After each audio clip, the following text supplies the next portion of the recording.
traiterons aujourd'hui la parabole de Lazare et l'homme riche, étude numéro 228. La parabole de Lazare et de l'homme riche a été utilisée par le christianisme traditionnel sous quelques fausses prétentions. Elle a été utilisée pour appuyer la doctrine de l'âme immortelle et aussi pour soutenir les doctrines du ciel et de l'enfer en tant que demeure des morts. Que signifie cette parabole? À qui a-t-elle été adressée?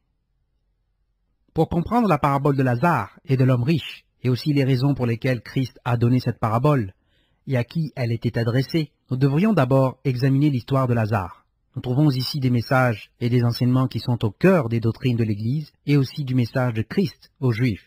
Cette histoire ne concerne pas et ne peut pas soutenir les doctrines de l'immortalité de l'âme, ni l'existence du ciel et de l'enfer en tant que demeure des morts, comme nous allons le voir. Tout d'abord, voyons l'histoire de Lazare. Cette histoire, bien connue, se trouve au chapitre 11 et 12 du livre de Jean. Ce miracle a été le miracle fondamental qui a incité les Juifs à vouloir la mort du Christ. Nous voyons dans cette histoire une activité et un plan délibéré du Messie. Nous lisons dans l'évangile de Jean, chapitre 11, à partir du verset 1 à 4. Il y avait un homme malade, Lazare, de Béthanie, village de Marie et de Marthe, sa sœur. C'était cette Marie qui oignit de parfum le Seigneur, et qui lui essuya les pieds avec ses cheveux. Et c'était son frère Lazare qui était malade. Les sœurs envoyèrent dire à Jésus, « Seigneur, voici celui que tu aimes est malade. » Après avoir entendu cela, Jésus dit, « Cette maladie n'est point à la mort, mais elle est pour la gloire de Dieu, afin que le Fils de Dieu soit glorifié par elle. » Version Louis II. Dans ce passage, nous voyons que le Messie a agi selon un plan délibéré pour la gloire de Dieu et pour sa propre identification en tant que le Fils de Dieu. Vraiment, ce fut ce miracle qu'il a identifié en tant que le Messie et à partir duquel le souverain sacrificateur Caïphe a basé sa prophétie. Marie, dans ce texte, adresse directement une intercession au Messie en faveur de son frère, basée sur son amour pour lui. Le texte montre clairement que le Messie avait une grande affection pour la famille entière. Pourtant, nous voyons que lorsqu'il a entendu que Lazare était malade, il a attendu 2 jours avant qu'il se rende à Béthanie, en Judée. Il y était en danger, parce qu'ils avaient déjà tenté de le lapider. Les disciples le savaient, comme nous voyons à partir du verset 8. Nous lisons dans l'évangile de Jean, chapitre 11, à partir du verset 5 à 8. Or Jésus aimait Marthe et sa sœur et Lazare. Lors donc qu'il lui apprit que Lazare était malade, il resta 2 jours encore dans le lieu où il était, et dit ensuite aux disciples, « Retournons en Judée. » Les disciples lui dirent, « Rabbi, les Juifs tout récemment cherchaient à te lapider, et tu retournes en Judée ?» Version Louis II. Jésus n'avait pas peur, et ce n'était pas la raison pour laquelle il y est allé. Il a parlé de la lumière du monde. Il a aussi parlé dans ce passage de la longueur du jour. Il a fait référence au jour et à la nuit, et aux conditions spirituelles de la lumière et des ténèbres. Nous poursuivons la lecture dans l'évangile de Jean, chapitre 11, à partir du verset 9 à 11. Jésus répondit, « N'y a-t-il pas 12 heures au jour? Si quelqu'un marche pendant le jour, il ne bronche point, parce qu'il voit la lumière de ce monde. Mais si quelqu'un marche pendant la nuit, il bronche, parce que la lumière n'est pas en lui. » Après ces paroles, il leur dit, « Lazare, notre ami, dort, mais je vais le réveiller. » Version Louis II. Il a parlé de sommeil dans ce passage, mais en fait, il voulait dire la mort. Il démontrait que Lazare était un type de l'Église. Pour l'Église, la mort était simplement un sommeil en attendant la résurrection. Par cet acte, il faisait allusion à la résurrection de l'Église à l'avènement du Messie. Les disciples ne comprenaient pas encore ce message, ni se sont-ils doutés de ce qu'il allait faire. Ils considéraient que Lazare était béni s'il était capable d'avoir un bon sommeil. Nous poursuivons dans l'évangile de Jean, chapitre 11, à partir du verset 12 à 13. Les disciples lui dirent, « Seigneur, s'il dort, il sera guéri. » Jésus avait parlé de sa mort, mais ils crurent qu'il parlait de l'assoupissement du sommeil. Version Louis II. Cependant, il n'était pas endormi, il était mort, et Christ leur a alors fait clairement comprendre. Nous poursuivons dans l'évangile de Jean, chapitre 11, à partir du verset 14 à 16. Alors Jésus leur dit ouvertement, « Lazare est mort, et à cause de vous, afin que vous croyiez, je me réjouis de ce que je n'étais pas là.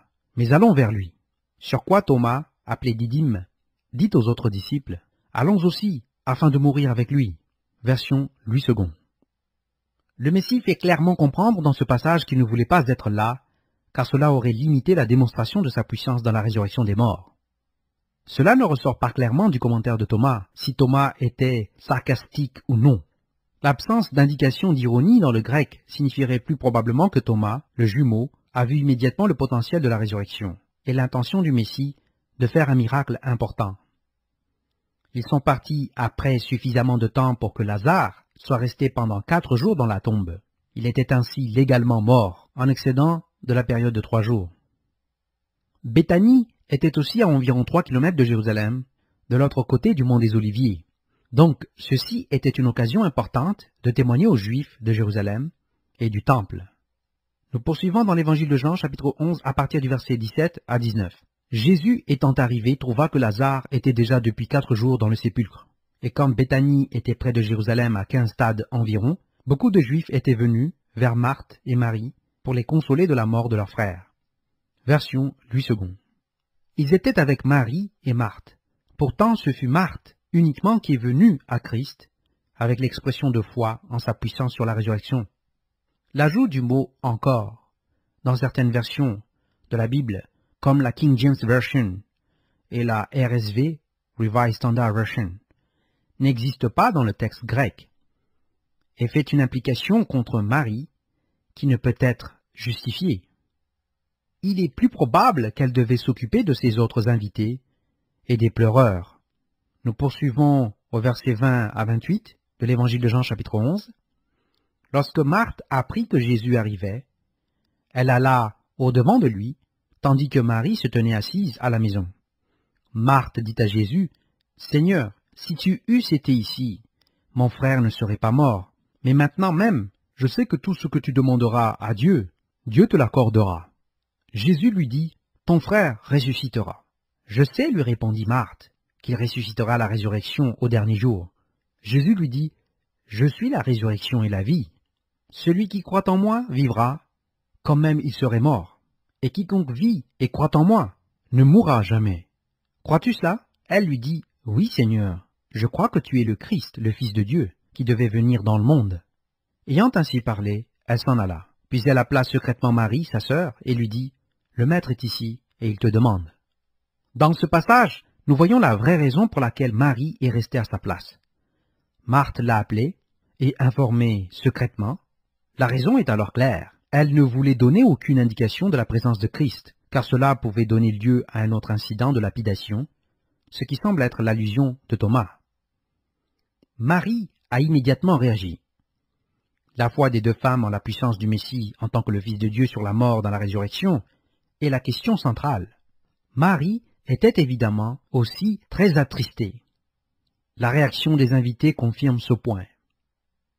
Nous poursuivons dans l'évangile de Jean, chapitre 11, à partir du verset 29 à 32. Dès que Marie eut entendu, elle se leva promptement et alla vers lui. Car Jésus n'était pas encore entré dans le village, mais il était dans le lieu où Marthe l'avait rencontré. Les Juifs qui étaient avec Marie dans la maison et qui la consolaient, l'ayant vue se lever promptement et sortir, la suivirent, disant, elle va au sépulcre pour y pleurer. Lorsque Marie fut arrivée là où était Jésus, et qu'elle le vit, elle tomba à ses pieds et lui dit, « Seigneur, si tu eusses été ici, mon frère ne serait pas mort. » Version Louis II. Nous avons dans ce passage le reproche de tristesse et de foi en la puissance du Christ, mais pas encore concernant le pouvoir de la mort. Le Messie a frémi en esprit face à ce problème à cause de son effet sur Marie. Nous lisons dans l'évangile de Jean, chapitre 11, à partir du verset 33 à 36. Jésus, la voyant pleurer, elle et les Juifs qui étaient venus avec elle, frémit en son esprit, et fut tout ému. Et il dit, « Où l'avez-vous mis ?»« Seigneur, lui répondirent-ils, viens et vois. » Jésus pleura. Sur quoi les Juifs dirent, « Voyez comme il l'aimait. » Version Louis II. Le mot grec « embrimaomi » dans ce passage ne devait pas être le mot frémir, mais s'ébrouer comme fait un cheval, et de là exprime une émotion forte d'indignation, de crainte et de colère. Cette forte émotion est montée jusqu'aux larmes. L'expression qui suit est probablement le résultat des pensées et des émotions que Christ avait et qui ont causé ces émotions. Le fait d'exprimer ce sentiment de nouveau lui a causé du souci. Nous poursuivons la lecture dans l'évangile de Jean, chapitre 11, versets 37 à 38, et quelques-uns d'entre eux dirent, « Lui qui a ouvert les yeux de l'aveugle, ne pouvait-il pas faire aussi que cet homme ne mourût point ?» Jésus, frémissant de nouveau en lui-même, se rendit au sépulcre. C'était une grotte et une pierre était placée devant. Version Louis II. Ce processus en entier faisait allusion à la mort future des élus par la persécution et le martyre au cours de la période entière jusqu'à l'avènement. Lazare était un type de l'Église. Ses disciples, comme aussi le monde entier, étaient condamnés à la mort à cause de l'échec d'Adam. Il reviendrait à la vie par son entremise et par l'avènement postérieur de l'Esprit Saint à la Pentecôte. Par l'entremise du Messie, le deuxième Adam, il connaîtrait la résurrection. Cependant, en tant que ses disciples, le monde chercherait à les mettre à mort comme ils l'ont mis à mort. Ce processus devait continuer plus ou moins sans restriction jusqu'à ce qu'il revienne pour sauver ceux qui l'attendraient avec impatience. La première fois, il est venu pour s'occuper du péché. Il a vu en vision future, à travers les jubilés jusqu'à son retour, et cela était la cause de la détresse du Messie. Il pouvait ressusciter Lazare, mais la mort des élus était l'affaire de Dieu, comme l'était sa propre mort. Nous procédons maintenant à la description du miracle lui-même. Marthe a reçu les instructions, bien qu'elle ait exprimé la foi en sa puissance et qu'elle lui ait demandé de réaliser le miracle. Une fois venu le moment qu'il s'accomplisse, elle n'a pas compris ce qu'il allait faire. C'est ainsi qu'est reflétée la condition spirituelle de l'Église dans les derniers jours, avant le retour du Messie et la première résurrection des élus. Nous poursuivons la lecture de l'Évangile de Jean, chapitre 11, versets 39 à 40. Jésus dit, « ôtez la pierre. » Marthe, la sœur du mort, lui dit, « Seigneur, il sent déjà, car il y a 4 jours qu'il est là. » Jésus lui dit, « Ne t'ai-je pas dit que si tu crois, tu verras la gloire de Dieu ?» Dans ce passage, le Messie lui a reproché de ne pas se rappeler la promesse qu'il lui avait faite. Ceci est aussi le problème de l'Église durant les derniers jours.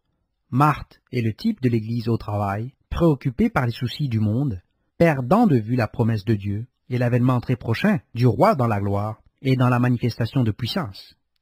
Nous poursuivons la lecture dans l'Évangile de Jean chapitre 11, versets 41 à 42. Ils ôtèrent donc la pierre, et Jésus leva les yeux en haut et dit, « Père, je te rends grâce de ce que tu m'as exaucé. Pour moi, je savais que tu m'exauces toujours, mais j'ai parlé à cause de la foule qui m'entoure, afin qu'ils croient que c'est toi qui m'as envoyé. » Version Louis II. Nous voyons dans ce passage que la discussion est enregistrée, non pas pour l'éducation de Dieu, mais pour la nôtre. Le message est pour démontrer la puissance du Messie en tant que le Fils de Dieu, et aussi pour démontrer la fonction de la prière et de notre relation avec Dieu qui entend toujours. Nous poursuivons la lecture dans l'Évangile de Jean chapitre 11 à partir du verset 43 à 44. Ayant dit cela, il cria d'une voix forte, « Lazare, sors !» Et le mort sortit, les pieds et les mains liés de bandes et le visage enveloppé d'un linge. Jésus leur dit, « Déliez-le et laissez-le aller. » Version Louis II. Ceci doit avoir été une situation très émouvante. La tentation, bien sûr, était que ceux qui n'avaient aucun préjudice l'ont accepté à sa juste valeur, et ceux qui étaient dans la poche du sacerdoce ont trouvé à critiquer. Nous poursuivons la lecture dans l'Évangile de Jean chapitre 11 à partir du verset 45 à 46. Plusieurs des Juifs qui étaient venus vers Marie et qui virent ce que fit Jésus crurent en lui, mais quelques-uns d'entre eux allèrent trouver les pharisiens et leur dire ce que Jésus avait fait. Ceci a ensuite conduit aux actions de la Pâque. Ils ont vu qu'ils devaient agir. Si les hommes croyaient en Christ, alors le sacerdoce n'avait plus sa place, parce que son message menaçait leur position. C'est encore le problème avec Judas aujourd'hui, même jusqu'aux laïcs, parce que le salut est parvenu aux païens. Nous poursuivons la lecture au verset 47 à 48 de l'Évangile de Jean, chapitre 11. Alors les principaux sacrificateurs et les pharisiens assemblèrent le Sanhédrin et dirent, « Que ferons-nous? Car cet homme fait beaucoup de miracles. Si nous le laissons faire, tous croiront en lui. Et les Romains viendront détruire et notre ville et notre nation. » Version Louis II. Dans ce passage, nous voyons la consternation du souverain sacrificateur à l'épouvantable ignorance de son propre peuple. Il ne comprenait pas les Écritures saintes qui exigeaient que le Messie devait mourir, en tant que le sacrificateur Messie d'abord, avant qu'il ne puisse venir en tant que le roi Messie. Il leur a parlé dans l'Esprit Saint, agissant par Dieu. Nous poursuivons à partir du verset 49 à 52 de l'Évangile de Jean chapitre 11. L'un d'eux, Caïphe, qui était souverain sacrificateur cette année-là, leur dit, « Vous n'y entendez rien. Vous ne réfléchissez pas qu'il est donc dans votre intérêt qu'un seul homme meure pour le peuple, et que la nation entière ne périsse pas. Or, il ne dit pas cela de lui-même, mais étant souverain sacrificateur cette année-là, il prophétisa que Jésus devait mourir pour la nation, Et ce n'était pas pour la nation seulement, c'était aussi afin de réunir en un seul corps les enfants de Dieu dispersés. Version Louis II. Dans ce passage, nous voyons que ce n'était pas pour la nation de Juda simplement, mais pour les enfants de Dieu qui étaient dispersés à l'étranger. Ainsi, il était implicitement entendu que les tribus ont été dispersées et que le salut a aussi été étendu au-delà de Juda et du sacerdoce lévitique.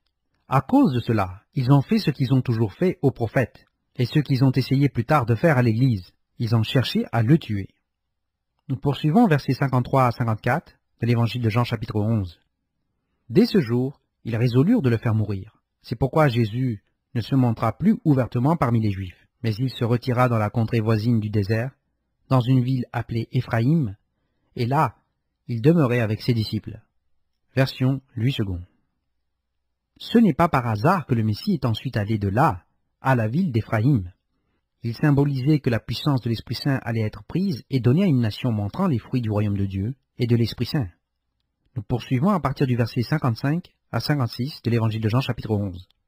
La Pâque des Juifs était proche, et beaucoup de gens du pays montèrent à Jérusalem avant la Pâque pour se purifier.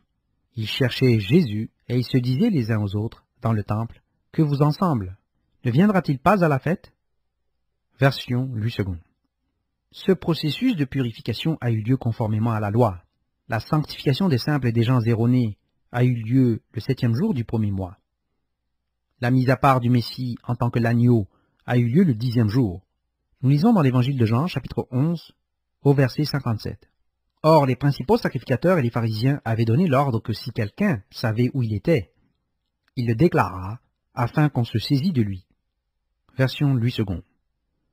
Nous reprenons l'histoire 6 jours avant la Pâque à Béthanie. Ceci se passait à la maison de Lazare avec ses sœurs. Ainsi, nous voyons que Marie est celle qui l'a oint avec de l'huile, à la suite du miracle de la résurrection de son frère. Elle a aussi compris qu'il devait mourir à cause de ce miracle. Nous lisons dans l'évangile de Jean, chapitre 12, à partir du verset 1 à 6. 6 jours avant la Pâque, Jésus arriva à Béthanie, où était Lazare, qu'il avait ressuscité des morts. Là, on lui fit un souper, Marthe servait, et Lazare était un de ceux qui se trouvaient à table avec lui. Marie, ayant pris une livre d'un parfum de nard pur, de grand prix, oignit les pieds de Jésus, et elle lui essuya les pieds avec ses cheveux, et la maison fut remplie de l'odeur du parfum. L'un de ses disciples, Judas Iscariote, fils de Simon, celui qui devait le livrer, dit « Pourquoi n'a-t-on pas vendu ce parfum 300 deniers pour les donner aux pauvres ?» Il disait cela, non qu'il se mit en peine des pauvres, mais parce qu'il était voleur, et que tenant la bourse, il prenait ce qu'on y mettait. Version Louis II. Judas a été pris par ses propres désirs. Il était charnel, et il voulait un Messie qui gouvernerait et lui donnerait le pouvoir en ce temps-là. Il n'était aucunement différent de la multitude des téléévangélistes et des ministres qui prolifèrent dans le monde anglophone, et en particulier aux États-Unis d'Amérique. Il a trahi le Messie parce qu'il savait qu'ils allaient tous être persécutés. L'Église de Dieu a été infestée de ces changeurs du temple pendant des siècles. Nous lisons dans l'évangile de Jean, chapitre 12, à partir du verset 7 à 11. Mais Jésus dit, « Laisse-la garder ce parfum pour le jour de ma sépulture. Vous avez toujours les pauvres avec vous, et vous ne m'avez pas toujours. » Une grande multitude de Juifs apprirent que Jésus était à Béthanie, et ils y vinrent, non pas seulement à cause de lui, mais aussi pour voir Lazare, qu'il avait ressuscité des morts. Les principaux sacrificateurs délibérèrent de faire mourir aussi Lazare, parce que beaucoup de Juifs se retiraient d'eux à cause de lui et croyaient en Jésus. Version Louis II. Lazare était la preuve du miracle, et il a aussi dû mourir. Lazare était le type de l'Église, et il a été persécuté pour sa relation avec le Messie et le témoignage qu'il a donné. Le jour suivant était le 5e jour avant la Pâque, ou le 10e jour du mois. Il a été mis à part en tant que l'agneau à partir de ce jour. Il a été salué comme roi par ceux qui avaient vu les miracles qu'il a faits. Ils s'attendaient à ce qu'il agisse comme un roi Messie, non pas comme un sacrifice. Nous poursuivons la lecture dans l'évangile de Jean, chapitre 12, à partir du verset 12 à 19. Le lendemain, une foule nombreuse de gens venus à la fête, ayant entendu dire que Jésus se rendait à Jérusalem, prirent des branches de palmier et allèrent au-devant de lui en criant « Hosanna, béni soit celui qui vient au nom du Seigneur, le roi d'Israël. » Jésus trouva un ânon et s'assit dessus, selon ce qui est écrit. Ne crains point, fille de Sion, voici ton roi vient, assis sur le petit d'une ânesse. Ses disciples ne comprirent pas d'abord ces choses, Mais lorsque Jésus eut été glorifié, ils se souvinrent qu'elles étaient écrites de lui et qu'il les avait accomplies à son égard. Tous ceux qui étaient avec Jésus, quand il appela Lazare du sépulcre et le ressuscita des morts, lui rendaient témoignage, et la foule vint au-devant de lui parce qu'elle avait appris qu'il avait fait ce miracle. Les pharisiens se dirent donc les uns aux autres, « Vous voyez que vous ne gagnez rien, voici le monde est allé après lui. » Version Louis II. Les pharisiens qui plus tard sont devenus le système rabbinique ont vu la menace envers leur position. La compréhension de l'avènement du sacrificateur Messie était déjà maintenue par les Esséniens. Les Zélotes semblent avoir été associés avec eux de ce que nous savons aujourd'hui à partir des découvertes dans le Guéniza à Masada. Les événements avaient été rapportés jusqu'à la diaspora et le peuple demandait à le voir. C'était pour le Messie une indication que le moment était venu. Nous lisons dans l'évangile de Jean, chapitre 12, à partir du verset 20 à 26. Quelques Grecs du nombre de ceux qui étaient montés pour adorer pendant la fête s'adressèrent à Philippe, de Bethsaïda, en Galilée, et ils lui dirent avec insistance, « Seigneur, nous voudrions voir Jésus. » Philippe alla le dire à André, puis André et Philippe le dirent à Jésus. Jésus leur répondit, « L'heure est venue où le Fils de l'homme doit être glorifié. En vérité, je vous le dis, si le grain de blé qui est tombé en terre ne meurt, il reste seul. Mais s'il meurt, il porte beaucoup de fruits. Celui qui aime sa vie la perdra, et celui qui hait sa vie dans ce monde la conservera pour la vie éternelle. Si quelqu'un me sert, qu'il me suive, et là où je suis, là aussi sera mon serviteur. Si quelqu'un me sert, le Père l'honorera. » Version Louis II. Le même message est donné ici à l'Église. Par le témoignage et la mort, on avait porté beaucoup de fruits. Ainsi de même, nous portons les fruits de nos sacrifices en tant que chrétiens. Personne ne peut nous sauver des devoirs qui sont placés sur nous en tant qu'Église. Lazare a dû mourir à cause de son implication avec Christ, mais la signification était que lui et tous les autres savaient que le Messie avait la puissance de le ressusciter des morts quand le temps serait venu sous la direction du seul vrai Dieu. Nous poursuivons dans l'évangile de Jean, chapitre 12, à partir du verset 27 à 29. « Maintenant, mon âme est troublée, et que dirai-je? Père, délivre-moi de cette heure. Mais c'est pour cela que je suis venu jusqu'à cette heure. Père, glorifie ton nom. » Et une voix vint du ciel. Je l'ai glorifié, et je le glorifierai encore. La foule qui était là, et qui avait entendu, disait que c'était un tonnerre. D'autres disaient, un ange lui a parlé. Version Louis II. Aucun homme n'a jamais entendu Dieu. Et la réponse est fournie dans le texte. Un ange a parlé, afin que le témoignage soit donné aux hommes de l'implication et du contrôle du Père dans cet événement. Nous poursuivons dans l'évangile de Jean chapitre 12, à partir du verset 30 à 33. Jésus dit, « Ce n'est pas à cause de moi que cette voix s'est fait entendre, c'est à cause de vous. Maintenant a lieu le jugement de ce monde. Maintenant le prince de ce monde sera jeté dehors. Et moi, quand j'aurai été élevé de la terre, j'attirerai tous les hommes à moi. » En parlant ainsi, il indiquait de quelle mort il devait mourir. Version Louis II. Dans ce passage, nous voyons la prophétie concernant le prince de ce monde qui est jeté au dehors. Il a ensuite été jeté sur terre, et il a poursuivi la femme avec colère. Christ savait qu'il devait mourir. Il montrait ainsi le contrôle que Dieu avait exercé dans cette affaire. Nous poursuivons dans l'évangile de Jean chapitre 12 à partir du verset 34 à 36. La foule lui répondit, « Nous avons appris par la loi que le Christ demeure éternellement. Comment donc dis-tu, il faut que le Fils de l'homme soit élevé? Qui est ce Fils de l'homme? » Jésus leur dit, « La lumière est encore pour un peu de temps au milieu de vous. Marchez pendant que vous avez la lumière, afin que les ténèbres ne vous surprennent point. Celui qui marche dans les ténèbres ne sait pas où il va. Pendant que vous avez la lumière, croyez en la lumière, afin que vous soyez des enfants de lumière. » Jésus dit ces choses, puis il s'en alla et se cacha loin d'eux. Version Louis II. Les gens commençaient à mettre en doute ce que Christ disait. Il ne voulait pas un fils de l'homme qui allait être crucifié. Il voulait un fils de Dieu qui serait victorieux. Il voulait être libéré du joug romain et aussi des taxes édomites. Nous poursuivons la lecture dans l'évangile de Jean, chapitre 12, à partir du verset 37 à 41. Malgré tant de miracles qu'il avait faits en leur présence, ils ne croyaient pas en lui, afin que s'accomplît la parole qu'Ésaïe, le prophète, a prononcée. « Seigneur, qui a cru à notre prédication, et à qui le bras du Seigneur a-t-il été révélé? Aussi ne pouvaient-ils croire, parce qu'Ésaïe a dit encore, il a aveuglé leurs yeux, et il a endurci leur cœur, de peur qu'ils ne voient des yeux, qu'ils ne comprennent du cœur, qu'ils ne se convertissent et que je ne les guérisse. Ésaïe dit ces choses lorsqu'il vit sa gloire et qu'il parla de lui. Version Louis II. Cet exemple servait à montrer que les élus étaient un petit nombre choisi. Il avait été prophétisé qu'il serait un petit nombre d'élus. Judas devait perdre sa position pendant presque 2000 ans. Seulement quelques individus réussiraient à faire partie du système du Messie en tant qu'élus. Plusieurs souffriraient comme Lazare. Plusieurs des chefs, des aristocrates, qui étaient aussi des Sadduciens, ont cru au Messie. Nous lisons dans l'évangile de Jean, chapitre 12, versets 42 à 43. Cependant, même parmi les chefs, plusieurs crurent en lui. Mais à cause des pharisiens, ils n'en faisaient pas l'aveu, dans la crainte d'être exclus de la synagogue, car ils aimèrent la gloire des hommes plus que la gloire de Dieu. Version Louis II. Le problème fondamental dans l'Église a été que plusieurs de ceux qui entrent aiment l'éloge des hommes plus que l'éloge de Dieu. Ceci a été la cause d'une théologie plus fracturée. La croyance est que ceux qui croient en Christ ne croient pas en lui, mais en Dieu qui l'a envoyé. Nous lisons dans l'évangile de Jean, chapitre 12, à partir du verset 44 à 45. « Or Jésus s'était écrié, « Celui qui croit en moi, croit non pas en moi, mais en celui qui m'a envoyé. Et celui qui me voit, voit celui qui m'a envoyé. » Version Louis II. Cette vue et ce texte ne sont pas compris par le christianisme dominant. Christ ne juge pas ceux qui entendent, mais qui ne croient pas parce qu'ils ne sont pas encore sous le jugement. Christ n'est pas venu pour juger le monde, mais pour le sauver. Par conséquent, leur période de jugement n'est pas encore arrivée. Seulement la maison de Dieu est sous le jugement, maintenant. Nous poursuivons l'évangile de Jean, chapitre 12, versets 46 à 48.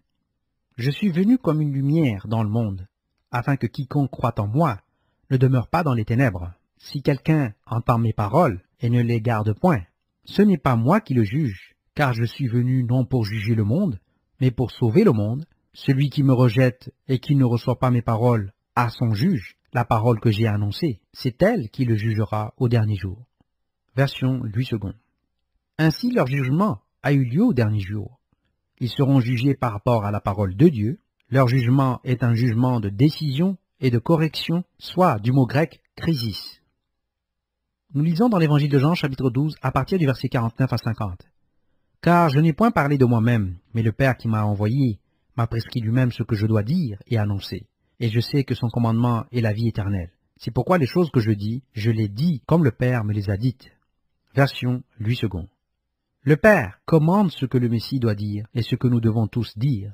Ne pensez pas à ce que vous allez dire, cela vous sera donné. De même que Lazare a été ressuscité, aussi Dieu allait ressusciter Jésus-Christ. La scène a été ainsi préparée pour l'événement le plus marquant de l'histoire humaine. Les détails, à savoir la crucifixion et la résurrection, sont donnés dans l'étude Le moment de la crucifixion et de la résurrection, étude numéro 159, que vous pouvez consulter gratuitement sur le site ccg.org. Voyons maintenant la parabole. Nous continuons maintenant à examiner la parabole de Lazare et de l'homme riche à la lumière de l'histoire de ce récit de Lazare, qui est lui-même au cœur de la résurrection. La parabole est trouvée dans l'évangile de Luc chapitre 16. La parabole fait suite, en fait, à une parabole précédente. Les deux se rapportent aux pharisiens et au système judaïque. Nous les examinerons toutes les deux pour comprendre pleinement ce que Christ disait. Nous lisons dans l'évangile de Luc chapitre 16 à partir du verset 1 à 2. Jésus dit aussi à ses disciples, « Un homme riche avait un économe qui lui fut dénoncé comme dissipant ses biens. Il l'appela et lui dit, « Qu'est-ce que j'entends dire de toi? Rends compte de ton administration, car tu ne pourras plus administrer mes biens. » Version Louis II. Dans ce passage, le Messie pointait le sacerdoce qui avait l'intendance des oracles de Dieu. Voir l'étude des oracles de Dieu, étude numéro 184. Ils avaient échoué dans leur intendance et elle devait leur être retirée. Ils ont alors élaboré un plan visant à pervertir les lois de Dieu et de rendre leur position plus acceptable dans la communauté du monde. Ils l'ont fait plus tard par la destruction de pratiquement chacun des aspects des lois de Dieu. Le calendrier a été modifié pour s'assurer que rien ne pourrait être observé au bon jour. Et ils s'en sont pris à l'Église, qui était la promesse de l'Alliance, et ils ont essayé de la détruire. Nous poursuivons dans l'évangile de Luc, chapitre 16, à partir du verset 3 à 9. L'économe dit en lui-même, « Que ferai-je puisque mon maître m'ôte l'administration de ses biens? Travailler à la terre? Je ne le puis. Mendier? J'en ai honte. Je sais ce que je ferai pour qu'il y ait des gens qui me reçoivent dans leur maison quand je serai destitué de mon emploi. » Et faisant venir chacun des débiteurs de son maître, il dit au premier, Combien dois-tu à mon maître? 100 mesures d'huile, répondit-il. Et il lui dit, prends ton billet, assieds-toi vite et écris 50. Il dit ensuite à un autre, et toi, combien dois-tu? 100 mesures de blé, répondit-il. Et il lui dit, prends ton billet et écris 80. Le maître loua l'économe infidèle de ce qu'il avait agi prudemment, car les enfants de ce siècle sont plus prudents à l'égard de leurs semblables que ne le sont les enfants de lumière. Et moi je vous dis, faites-vous des amis avec les richesses injustes, pour qu'ils vous reçoivent dans les tabernacles éternels, quand elles viendront à vous manquer. Version Louis II. Dans ce passage, le Messie faisait une distinction dans la foi entre ceux des élus et ceux de ce monde. Il y a une trace de naïveté qui se trouve dans les enfants de lumière. Les injustes sont appelés, mais non choisis, et par conséquent, ils sont destinés à échouer. Ils ne sont pas sous le jugement maintenant, et de là le commentaire de Christ. Les élus sont éprouvés dans leur intendance, comme l'étaient les Lévites et les pharisiens. Nous lisons dans l'évangile de Luc, chapitre 16, versets 10 à 12. Celui qui est fidèle dans les moindres choses l'est aussi dans les grandes, et celui qui est injuste dans les moindres choses l'est aussi dans les grandes. Si donc vous n'avez pas été fidèle dans les richesses injustes, qui vous confiera les véritables? Et si vous n'avez pas été fidèle dans ce qui est à autrui, qui vous donnera ce qui est à vous? Version Louis II. Le message dans ce passage était que les Lévites et les pharisiens avaient été infidèles dans les lois de Dieu. L'autorité était effectivement enlevée de Judas et de son leadership. Pour cette raison, ils ont d'abord ridiculisé le Messie et ils l'ont ensuite tué. Nous poursuivons la lecture dans l'évangile de Luc chapitre 16 à partir du verset 13 à 18. Nul serviteur ne peut servir deux maîtres, car ou il haïra l'un et aimera l'autre, ou il s'attachera à l'un et méprisera l'autre. Vous ne pouvez servir Dieu et Mammon. Les pharisiens, qui étaient avares, écoutaient aussi tout cela, et ils se moquaient de lui. Jésus leur dit, « Vous cherchez à paraître justes devant les hommes, mais Dieu connaît vos cœurs, car ce qui est élevé parmi les hommes est une abomination devant Dieu. La loi et les prophètes ont subsisté jusqu'à Jean. Depuis lors, le royaume de Dieu est annoncé, et chacun use de violence pour y entrer. Il est plus facile que le ciel et la terre passent, qu'il ne l'est qu'un seul trait de lettre de la loi vienne à tomber. Quiconque répudie sa femme et en épouse une autre commet un adultère. Et quiconque épouse une femme répudiée par son mari commet un adultère. » Version Louis II. Dans ce passage, nous voyons la distinction dans la structure de la loi et des prophètes et la déclaration du royaume de Dieu. Judas et le sacerdoce lévitique ont été enlevés de ce royaume. Seulement quelques individus y ont été contraints. Les pharisiens ont entendu ces paroles de Christ et ils l'ont ridiculisé.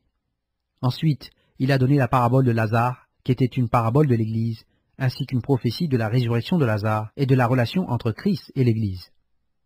Nous poursuivons la lecture au verset 19 à 21 de l'évangile de Luc, chapitre 16.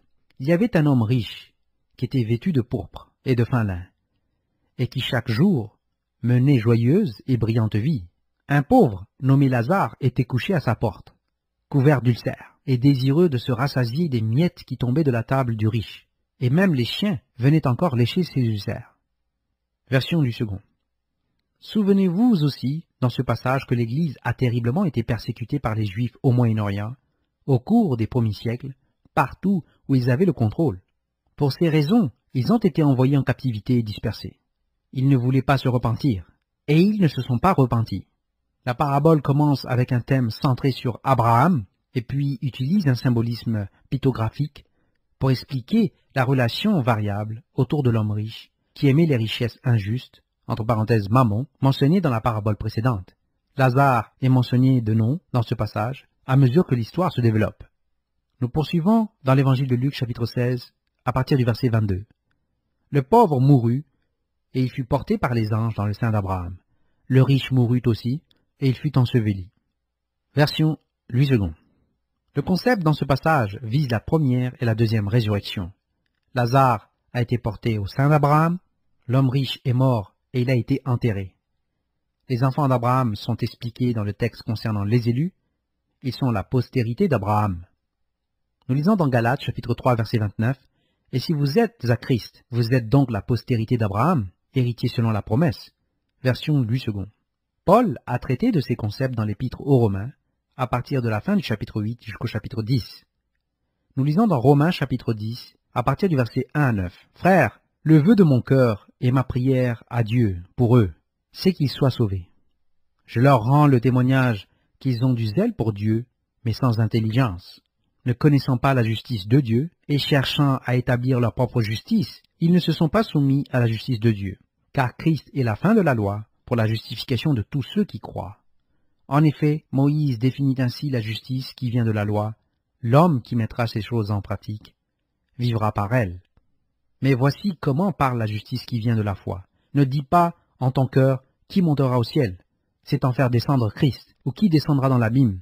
C'est faire remonter Christ d'entre les morts. Que dit-elle donc? La parole est près de toi, dans ta bouche et dans ton cœur. Or, c'est la parole de la foi que nous prêchons. Si tu confesses de ta bouche le Seigneur Jésus, et si tu crois dans ton cœur que Dieu l'a ressuscité des morts, tu seras sauvé. Ce processus fait la distinction entre les fils d'Abraham, des élus, symbolisés par Lazare, et ceux qui étaient de la lignée d'Abraham, mais qui n'étaient pas d'Israël, mais de Mammon et de la deuxième résurrection. La fonction de l'histoire dans ce passage est la résurrection des morts. Nous poursuivons dans l'évangile de Luc, chapitre 16, à partir du verset 23 à 24. Dans le séjour des morts, il leva les yeux, et tandis qu'il était en proie au tourment, il vit de loin Abraham et Lazare dans son sein. Il s'écria, « Père Abraham, aie pitié de moi, et envoie Lazare, pour qu'il trempe le bout de son doigt dans l'eau et me rafraîchisse la langue, car je souffre cruellement dans cette flamme. » Version Louis II. Le grec « to hade » ici est la tombe. C'était l'endroit à partir duquel la résurrection a eu lieu. L'histoire montrait que le système judaïque était confiné à la deuxième résurrection spécifiquement mentionnée dans l'Apocalypse chapitre 20. Ceci a lieu à la fin du millénaire. Ceci est la résurrection de toute la maison entière d'Israël mentionnée dans Ézéchiel chapitre 37 verset 11, et cette résurrection est dans la chair. Nous poursuivons l'évangile de Luc chapitre 16 à partir du verset 25 à 26. Abraham répondit, « Mon enfant, souviens-toi que tu as reçu tes biens pendant ta vie, et que Lazare a eu les maux pendant la sienne. Maintenant, il est ici consolé, et toi, tu souffres. D'ailleurs, il y a entre nous et vous un grand abîme, afin que ceux qui voudraient passer d'ici vers vous, ou de là vers nous, ne puissent le faire. » Version Louis II. L'histoire dans ce passage vise deux autres paraboles.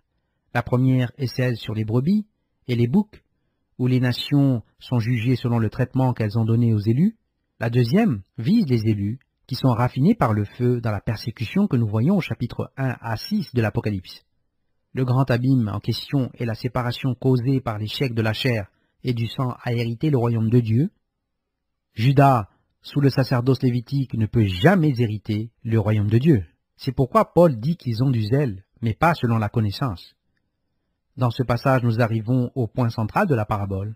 On demande que Lazare soit envoyé à la maison de ses pères, qui est bien sûr Judas. La réponse de la bouche d'Abraham est la clé, de même que les 5 frères. Nous lisons dans Luc, chapitre 16, à partir du verset 27 à 28. Le riche dit, « Je te prie donc, père Abraham, d'envoyer Lazare dans la maison de mon père, car j'ai 5 frères. C'est pour qu'il leur atteste ces choses, afin qu'ils ne viennent pas aussi dans ce lieu de tourment. » Version Louis II. Les 5 frères de Judas sont les fils de Léa. Elle a eu 7 enfants, entre parenthèses 6 fils et une fille, comme nous le savons. Les 5 frères de Judas sont Ruben, Siméon, Lévi, Issachar et Zabulon. Judas, Issachar et Zabulon sont les 3 tribus de la division de l'Est, et les premiers dans l'ordre de marche. Ils sont suivis par Lévi en tant que le sacerdoce, et Ruben, Siméon et Gad de la division du Sud, et les suivants dans l'ordre de marche. Comparez Nombre chapitre 10. Ruben avait perdu son droit d'aînesse, et Siméon a été dispersé à cause de sa cruauté. Nous voyons qu'il est question du peuple d'Israël, qui incluait la nation appelée les Juifs. Issachar et Zabulon leur étaient associés et étaient à ce moment-là au nord d'Israël. Les 5 frères sont tout simplement une référence au fils de Léa, qui identifierait clairement Judas en rapport de ses demi-frères, qui étaient le reste des tribus. Nous lisons dans Luc, chapitre 16, à partir du verset 29 à 31. Abraham répondit, « Ils ont Moïse et les prophètes, qu'ils les écoutent. » Et il dit, « Non, père Abraham, mais si quelqu'un des morts va vers eux, ils se repentiront. » Et Abraham lui dit, « S'ils n'écoutent pas Moïse et les prophètes, ils ne se laisseront pas persuader quand même quelqu'un des morts ressusciterait. » Version Louis II. Dans ce passage, Nous voyons qu'Abraham leur dit qu'ils ont Moïse et les prophètes pour les enseigner. Le texte clair et positif dit qu'ils n'ont pas entendu Moïse et les prophètes. Ils ont ainsi perverti la loi en déformant l'esprit de la loi. C'est aussi ce que Paul dit. La question est ensuite placée dans la bouche d'Abraham par le Messie, visant la très faible possibilité qu'il puisse écouter quelqu'un venant des morts s'il ne voulait pas écouter la loi. La résurrection de Lazare a ainsi été donnée en parabole et ensuite réellement accomplie pour démontrer la puissance de Dieu et le message du Messie dans l'application correcte de la loi. Christ a été ridiculisé pour le message. Il savait qu'il parlait contre les pharisiens, entre parenthèses, qui sont devenus plus tard le système rabbinique. Christ a accompli le miracle et ils l'ont détesté pour cela.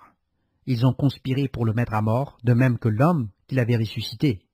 Ils l'ont ensuite mis à mort et plus tard les élus qui le suivaient, parce qu'il était le Fils de Dieu.